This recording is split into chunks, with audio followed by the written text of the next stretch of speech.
How to share story on Instagram. Hey everyone, welcome back to our channel. In today's video I will guide you on how you can share story on Instagram, so make sure to watch the video till the very end. So if you want to share story on Instagram, all you have to do is go ahead and then first of all make sure to launch the Instagram application here. Once you launch the Instagram app, you will see this type of interface where what you basically need to do from here is, if you are tagged in the story, you can open a particular story and you will find the option known as add this to your story, and you can share someone's story directly in that way. But if you're not tagged in a particular story, what you can basically do is open that story.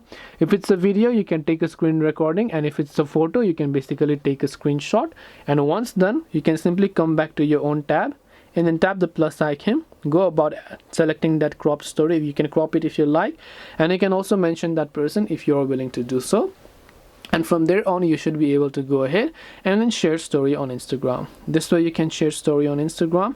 Hope this video was very helpful. If you have got any questions, feel free to leave them down. Thank you for watching till the end of this tutorial, and see you soon in the next video.